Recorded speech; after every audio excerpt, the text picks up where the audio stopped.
연면적은 지하 1층에서 지상 4층까지 164평, 10개월 동안 세전 수익은 약.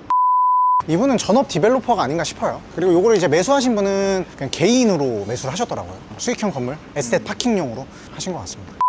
안녕하세요, 황금대지입니다. 안녕하십니까, 임장마신입니다. 오늘은 우리 홈그라운드 강의장 앞에서 이제 촬영을 시작했는데, 정규 강의를 신청하시면 지겹게 드나들 곳이 이곳입니다. 여기는 교대역 1번 출구 1분 거리. 옛날에 강의장 오픈했을 때 내부 찍었던 영상이 있어, 옛날에.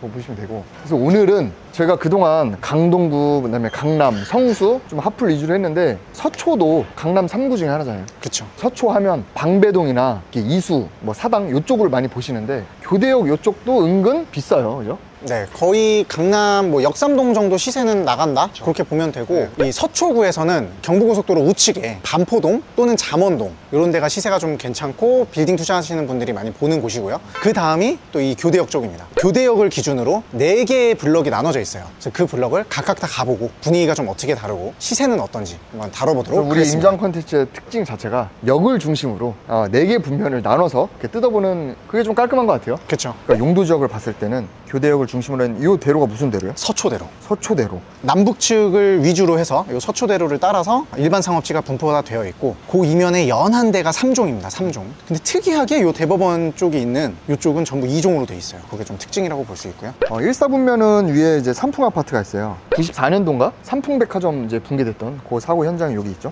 이 1사분면 같은 경우에는 뒤쪽에 아까 얘기하신 아파트 단지가 좀 크게 있어요. 그래서 실제로는 소규모 개발할 수 있는 게 정말 작게 요만큼밖에 없고요. 그 다음에 2사분면 같은 경우에는 지방법원부터 고등법원, 대법원까지 가는 거잖아요. 그게 다 여기 몰려있다, 이렇게 보시면 되고, 법원 앞쪽에 변호사 사무실이나 법무사 사무실이 많잖아요. 그런 임차인들이 다수 있고, 개발 사례가 상대적으로 많이 없습니다. 교대는 곱창이 유명하잖아요. 그렇죠. 3, 4분면이 출상권이 여기 많죠. 근데 이쪽이 사례는 가장 많습니다. 가장 개발이 활발하기도 하고, 4, 4분면 동남측에는 교대의 제일 탑클래스 서울교대가 또 위치하고 있죠. 이런 게 이제 공공시설이자 좀 일자리를 확보하고 있는 기관들이라고 볼 수 있고요. 4, 4분면은 3, 4분면과 유사한데 약간 더 소규모 버전이라고 보면 돼요. 그러니까 왼쪽이 강남역이면 우측은 약간 역삼역 느낌이다. 그러니까 상권으로 비교를 했을 때 여기는 이제 반상 위주고, 그렇죠. 여기는 술의 안주 위주고. 그렇죠. 잘하네. 너 여기가 법인카드 잃어버린 데가 여기 3, 4분면 아니냐?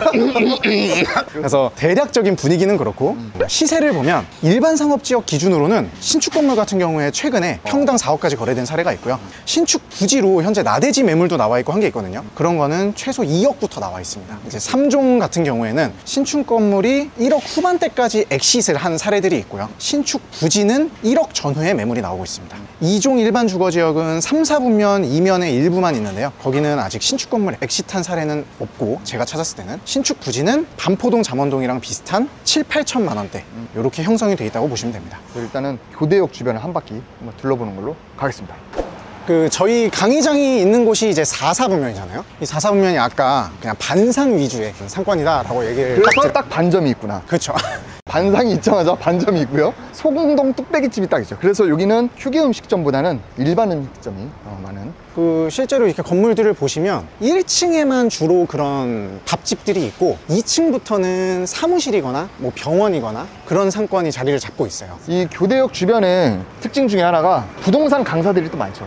부동산 학원, 컨설팅, 행꿈사도 이쪽에 있지 않나요? 행꿈사도 있고, 황금대지 아카데미도 있고.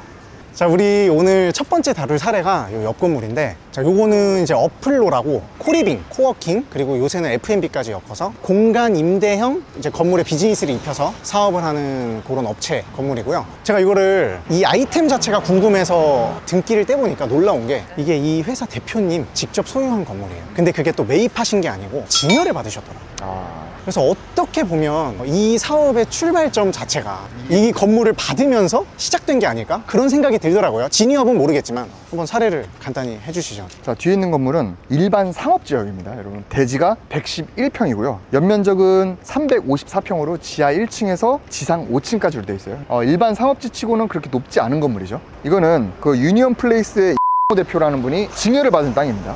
증여를 받은 땅이고, 그래서 2017년에 리모델링을 진행을 했어요. 당시 평당 400만 원으로 잡았을 때 공사비는 약 14억. 이건 그래서 지하 1층은 근생으로 쓰고 있고 1층은 카페, 2층에서 4층이 호스텔이에요. 그 다음에 5층도 근생인데, 이 호스텔이라는 거는 관광 숙박 시설의 일부거든요. 그래서 이거는 상업지역에서만 지을 수 있는 건축물인데, 상업지역이면 사실 다 오피스텔이나 엄청 높은 업무시설 이런 것만 많이 생각하시는데, 이렇게 좀 저층 건물로 이제 숙박시설로 개발한 사례입니다. 보시면은 지하 1층이랑 1층은 비스트로랑 카페, 본인들 F&B 개발한 브랜드더라고요. 그걸 넣어놨고 2, 3, 4층에 이제 코리빙 하우스가 있어요. 여기는 한 5평에서 7평 정도 되는 원룸을 월 단기 임대로 한 100에서 120만 원 비용을 받고 사업을 하고 있고, 이분들이 또 5층에서 업무를 볼 수 있게 코워킹 스페이스를 만들어놨어요. 그래서 요새 공유 오피스로 유명한 회사들도 코리빙에도 뛰어들고 숙박시설에도 뛰어들면서 한 건물 안에 갖춰놓은 그런 건물들이 많죠. 그래서 상업시설에 이미 건물이나 땅이 있는데 신축하기는 좀 겁나면 요새 이런 숙박시설 영업하는 대기업들이 굉장히 많아졌거든요. 동네에 찾아보시면 분명히 하나씩 있을 거예요. 지방에도 많습니다. 그래서 그런 모델들을 한번 벤치마킹 해가지고 디벨롭하는 것도 고려해봄직하다, 그렇게 좀 정리를 해보겠습니다. 근데 여기 또 하나 뒤에 맛집이 하나 있네. 괜찮아요. 저기 가봤는데 맛있더라고요. 여기는 그냥 주택이네 아직도? 이거 완전 찐 단독주택. 양쪽을 딱 보시면 똑같이 찐 단독주택이었는데, 여기는 여전히 주거 용도로 활용을 하고 있는 거고, 이쪽은 이제 음식점으로 사업을 입힌 거죠. 그렇죠. 그래서 굳이 개발하지 않고 그냥 근생으로 용도 변경만 해서 이제 맛집을 넣은 거예요. 왼쪽 같은 경우는 그대로 진짜 주택으로 쓰고 있고, 와 여기 진짜 서초구 한복판에 상업지역에 1층 단독주택. 이게 땅이 100평이 넘어요. 심지어 이런 게 진짜 플렉스지. 이 뒤에 보면은 이것도 상업지역에, 이건 재작년인가 신축을 한 거거든요. 이건 그냥 싹 올근생이에요. 이렇게 개발할 수 있는 땅을 플렉스를 하고 있다. 우리 이제 요 길을 경계로 이쪽이 일반 상업지역이고, 여기는 3종 일반 주거지역이거든요.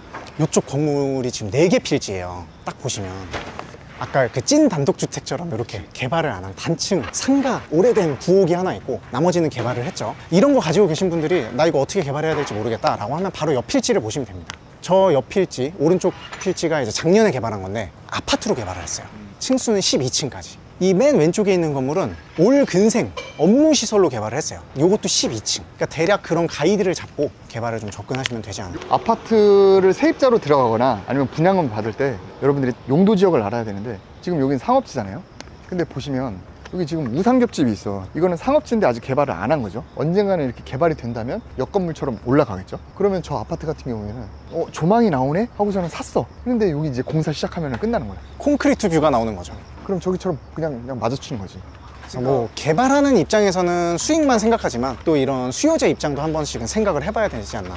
내가 임차인이나 아니면 수분양자 입장이라 하더라도 이런 걸 알고 있다라고 하면 저런 데는 안 들어가겠죠. 언젠가 개발이 될 거니까. 자, 뒤에 있는 건물은 대지 56평이에요. 그 다음에 3종 일반 주거지역입니다. 지하 1층부터 지상 5층까지 연면적 179평. 이거는 2018년 12월에 46억에 매입하셨어요. 평당 8,171만 원에 바로 이듬해인 2019년에 신축을 하셔서 공사비 평당 500 잡았을 때 공사비는 약 9억 정도 받고요.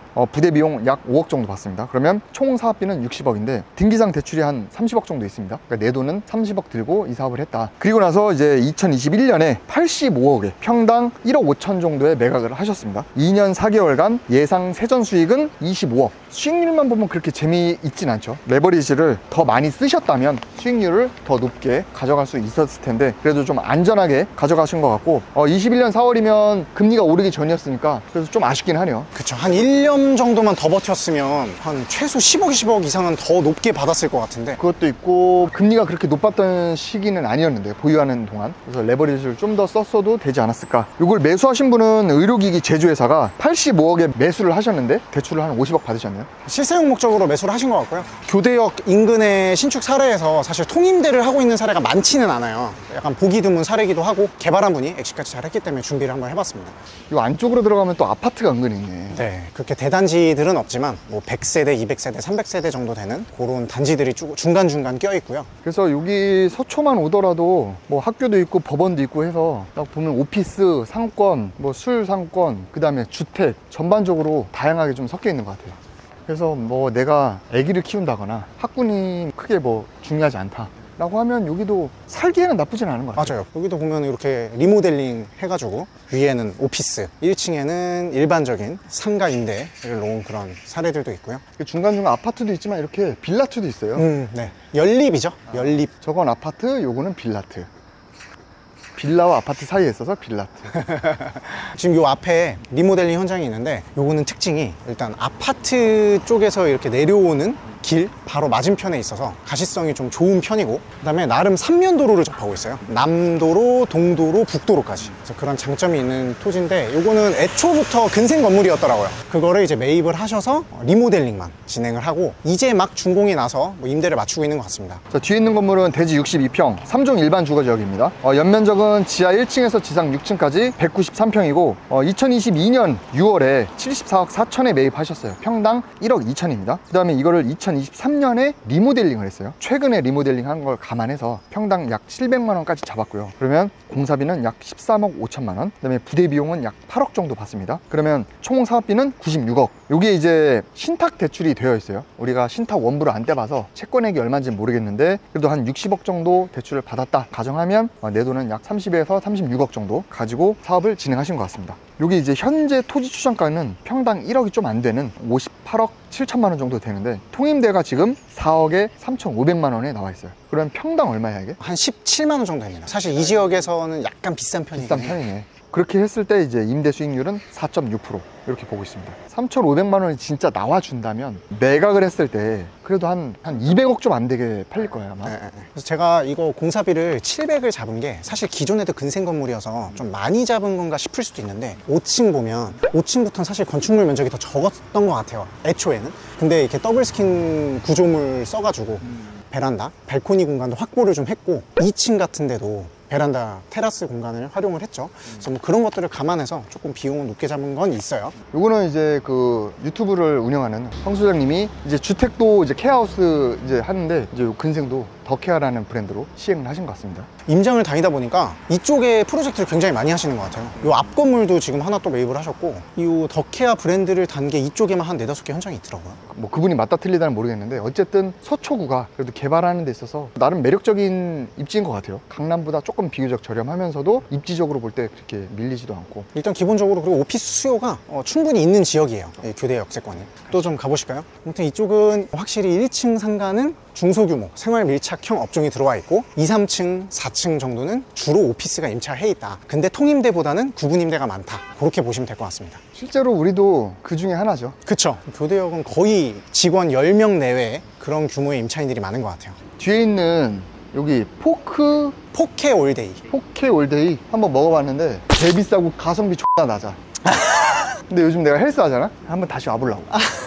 아무튼 뒤에 있는 건물은 대지 65평입니다. 3종 일반 주거지역이고 연면적은 지하 1층에서 지상 4층까지 164평. 그 다음에 2020년 5월에 46억 5천에 매입하셨어요. 평당 약 7,100만 원에. 그 다음에 2020년 하반기에 바로 리모델링을 진행하신 겁니다. 예상 공사비는 평당 600 잡으면 약 10억. 예상 부대 비용은 약 3억 5천 정도 보면 총 사업비는 약 60억인데 대출이 36억이 깔려 있어요. 그러니까 내 돈은 약 24억 가지고 요 사업을 진행했다. 이거를 그 이듬해인 2021년 3월에 75억에 매각하셨습니다. 평당 1억 1천만 원. 10개월 동안 세전 수익은 약 15억. 수익률 자체는 63%인데 1년이 채 안 걸린 굉장히 빠른 단타. 사자마자 리모하고 바로 매각한 단타치고는 굉장히 좋은 사례네요. 이분은 전업 디벨로퍼가 아닌가 싶어요. 그리고 요거를 이제 매수하신 분은 그냥 개인으로 매수를 하셨더라고요. 수익형 건물, 에스테트 파킹용으로 하신 것 같습니다. 리모델링의 가장 큰 장점 중에 하나는 기간이 짧다는 거죠. 맞아요. 그래서 신축은 철거나 뭐 건축 허가나 서류가 굉장히 오래 걸려요. 물론 대수전도 허가를 받아야 되지만